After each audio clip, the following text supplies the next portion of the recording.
Welcome back, welcome back, welcome back. You already know when I get on this camera, I'll have a thing or two to say. So let's get into it.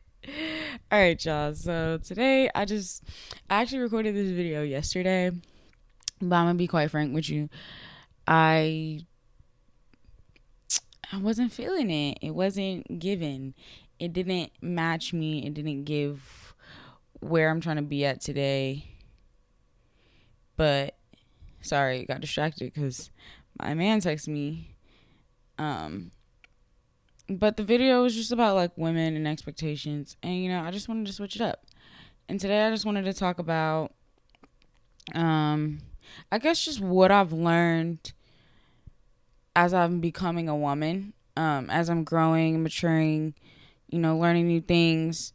I just wanted to speak on some things that I felt like young women need to hear. Like, yeah, older women probably need to hear these things too, but I've learned that a lot of people in the world or in our society, believe in age and to each their own. And to some extent, yeah, I can understand it, but at the end of the day, like, being a woman is being a woman. Um, I think that I exude some traits that older women don't exude as a woman. So again, that's me debunking the age thing. But anyways, let's hop into it. I think the first thing is just how you speak. In my first video, I cussed a few times. I won't lie. And when I get passionate, I can come off as like really hard, and that's okay. I'm not saying that it's wrong or right. I just think that me personally, I've picked up a lot of habits and traits from my dad, and a lot of those traits are more masculine, I would say, more than feminine. Um, but I want to learn how to speak elegantly. I want to learn how to speak softer.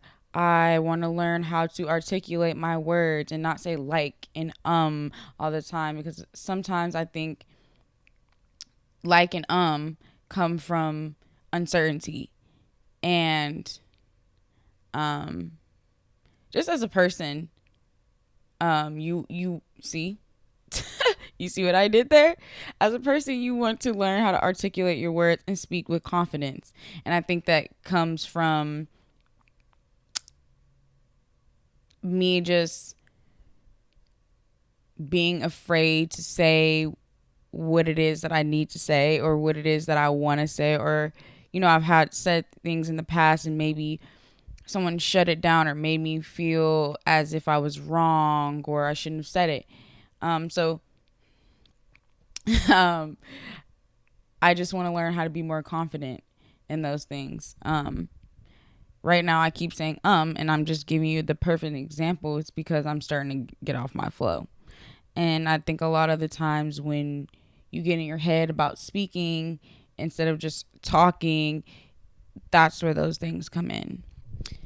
Another thing that I feel like a lot of women do is overspeak someone, like overtalk someone. I think that we can sometimes come off as like aggressive. And, I understand it. I think that a lot of women in, our community specifically, have grown up in households with fathers who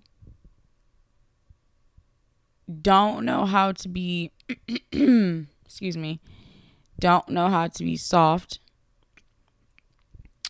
around women or when they're speaking to women. I also think a lot of us have grown up with single mothers who have to play mother and father. So they're not fully in their element. They're not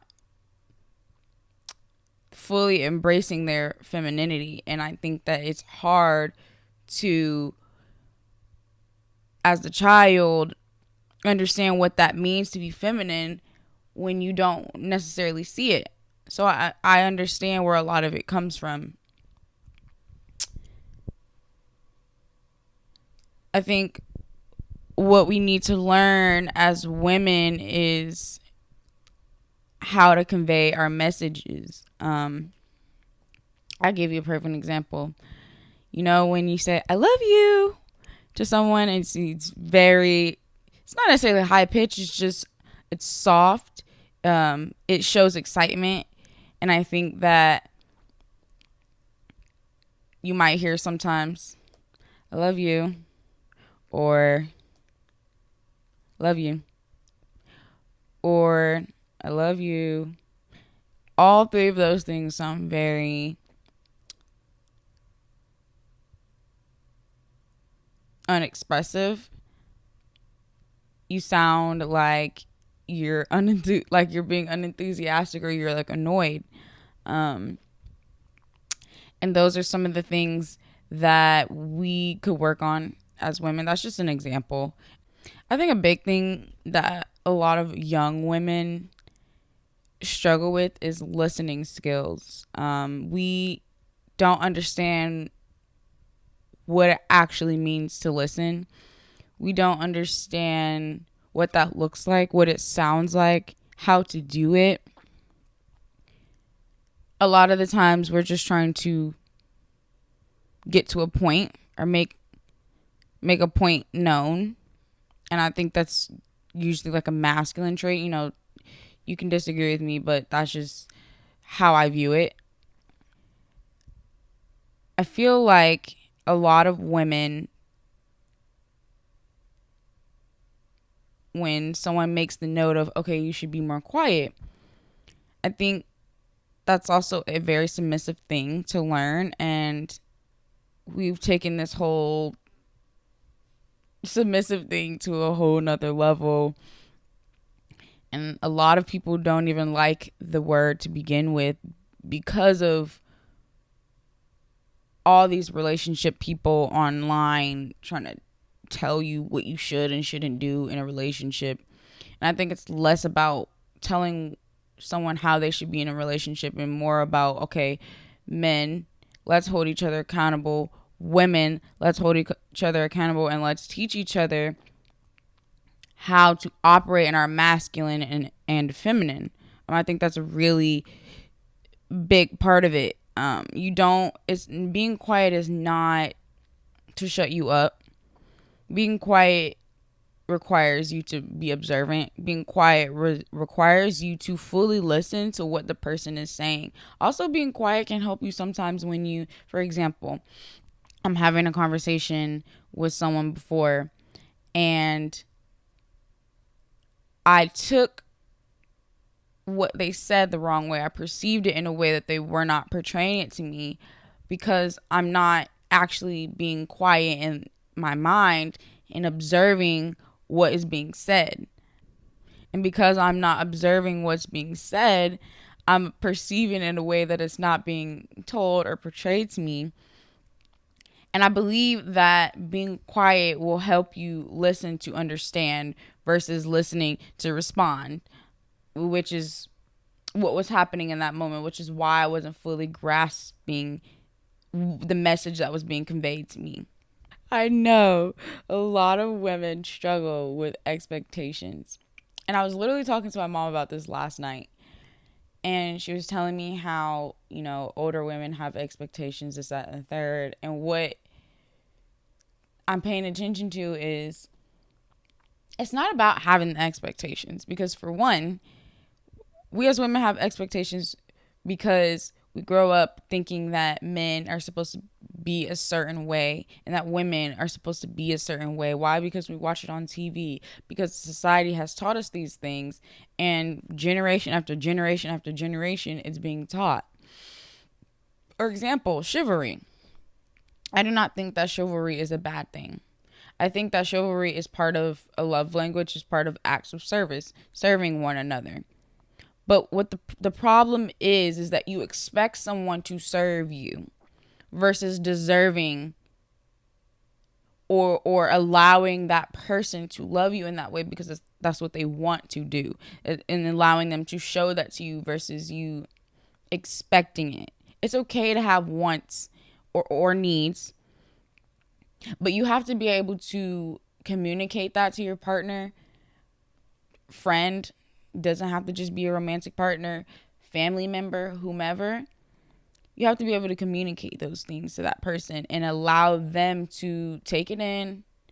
And if this is, and especially if that's something that they don't normally do or something that they've never grown up with or they're not used to, you have to allow them to fall into that. I think a lot of the times, and I'm guilty of it myself, we as women, oh my God, he didn't open my door. I'm so mad. What's wrong with him? Nothing's wrong. Nothing's wrong. I think we have a problem with teaching, showing. And I think a big part of those expectations come with our will as women. So it's like, okay, I'm not saying that you need to go and open your man's door. Most men don't need you to open their door at all. I think it's more about, are you willing to put in what you're asking for? You're expecting your man to pay for your meal. It's okay to want your man to pay for your meal. But are you willing to also sometimes pay for you and your man's meal? Is that okay? Or are you going to catch attitude or feel, or make, and a lot of women do this, are you going to emasculate your man and make him feel less than because he didn't pay for the meal and you did? What's wrong with that? What is wrong with you paying for the meal? Well, I should be taken care of. Okay. I understand that. And this goes into a point that I'm going to make later. But again, the part with the will. Are you willing to even take care of yourself before you're expecting a man to take care of you? And I think that's where hypergamy comes into play, where, which is not necessarily wrong. Women date up or on looks. Women date up when it comes to wealth. And I'm not saying that you're wrong or right, but what I'm saying is take the time to actually do some self-reflection. Are you the person that you're expecting from someone else? Do you portray the qualities and the traits that you're expecting from the person that you want to be with? Or the people that you're around. Sometimes it's not about just romantic relationships. I think that this applies to relationships in its entirety. I just believe truly that throw your expectations out the window, because once you throw expectations out the window, what that allows is for you to see the situation for what it is. You are also, I feel like, stunting someone's growth when you have these expectations on them, because you're, instead of seeing them where they're at and allowing them to grow into this person, you're saying, okay, well, if you don't give this to me now, I don't want it at all. And you have no idea what that relationship could have blossomed into. I can give you a perfect example. Something that I've noticed, something that I've paid attention to, and I've allowed myself to see it because I've released these expectations. But I'm in a relationship right now, and I won't lie, I came into it with so many expectations. And I think that's where the man comes in and kind of has certain boundaries and foundations within himself, because that's where you come in and you fit. But I like to go off on tangents sometimes, so let me get back to it. I got upset because he wasn't getting my bags out of the car. He also wasn't opening my door, right? So I think the first two things that come with that is, are you asking for these things? Do you ask politely, hey, can you get my bag for me, please? There's nothing wrong with asking. If you expect it, now I'm gonna get upset that you didn't just do it, and now because I'm upset and catching attitudes, he's like, why would I want to do that for you? You just got mad because I didn't do it. Are you willing to get your own bag?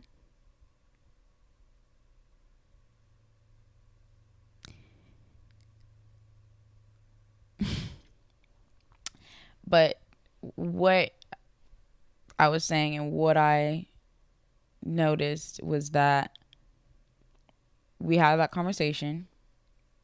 I accepted the fact that I was capable enough to get my own bags. They weren't things that were super heavy where I just really needed his man strength. Once I started getting my own bags, I started noticing recently that I don't have to ask. He just does it. But I also don't expect him to do it every time. Sometimes I'm already grabbing my bag and he's like, yeah, I got it. And what do I say? I'm graceful and I say thank you. And I'm appreciative of the fact that I was going to do it on my own, but you took that out of my hands and you did that for me. And that was love on both ends. Me being considerate of the fact that I should not be expecting things of him. And if I want it, I can just ask. And also on his end, I have a love language of acts of service. He did something for me and I was very appreciative of it. But I also showed my gratitude by saying thank you. I think it's just not that necessarily, again, that women are wrong in their expectations, is how we go about it. A lot of the times it's not what it is, it's the execution.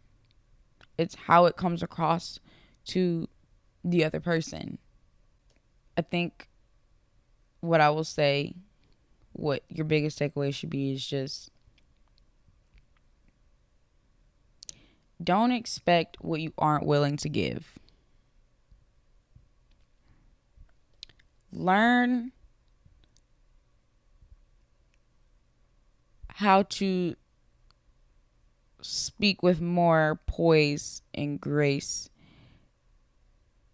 instead of urgency and aggression. I think that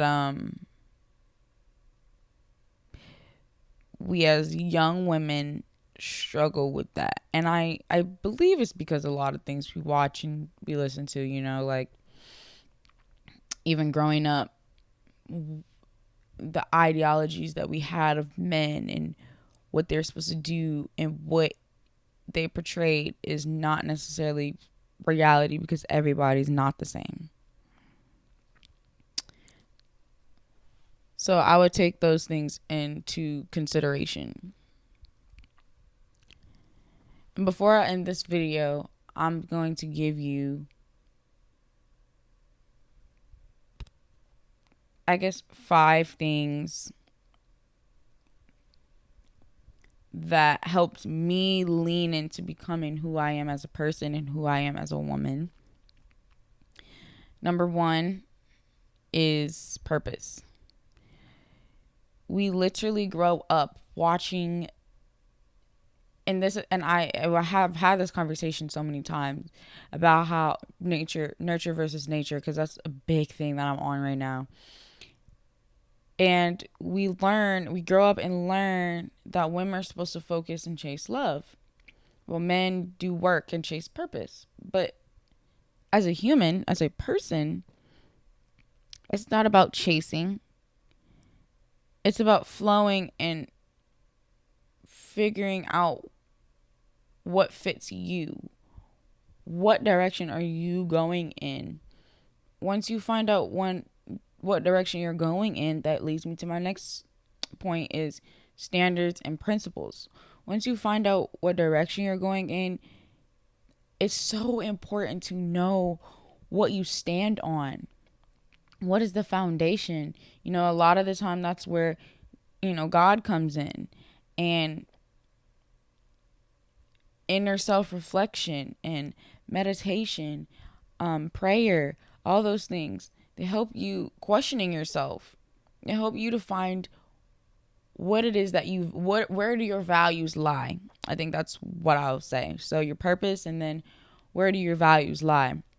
As a woman, then you will find easily, you'll attract, not only attract, but you'll be able to discern and see the man that you're choosing to do life with. And then the third thing is health. Oh my God, this is so important. I feel like so many women think that only men need to go to the gym. Babe, you need to get in the gym too. You do. I'm telling you now, babe. Get in the gym. I love the gym. Just I was having a conversation with my man, and we were just saying how, for men it kind of helps with like testosterone levels and like getting that aggression out, but also women too. Like, I think it helps create discipline and focus, which is what we need, because sometimes as women we be all over the place. Let's be honest here.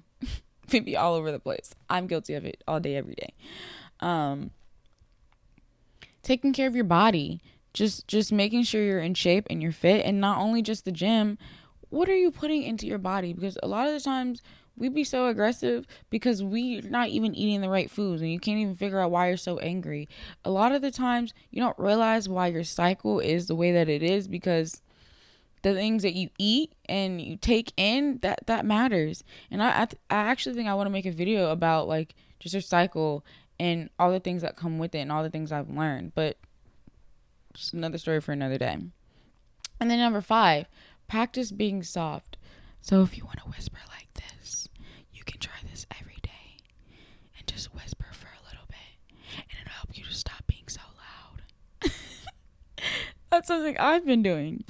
It's just practicing whispering, because I'm loud. Oh my God, I'm so loud. Oh my goodness.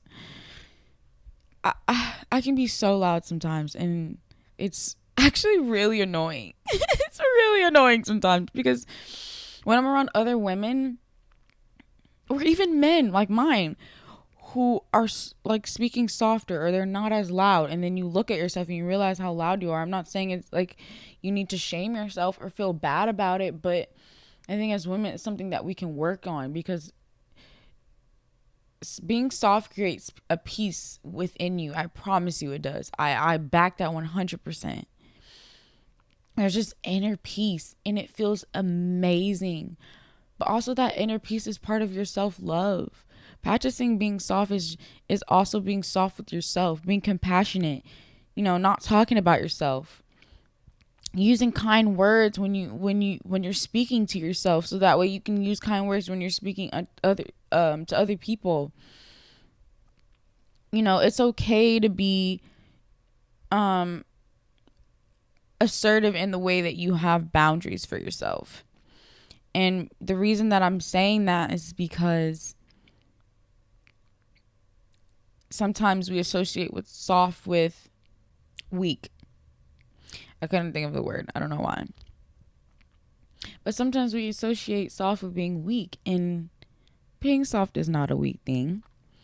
And the only reason, and I will make this point and leave it at that, and the only reason is because a lot of the times we don't protect ourselves and we don't know how to love ourselves. So then we get around men or other people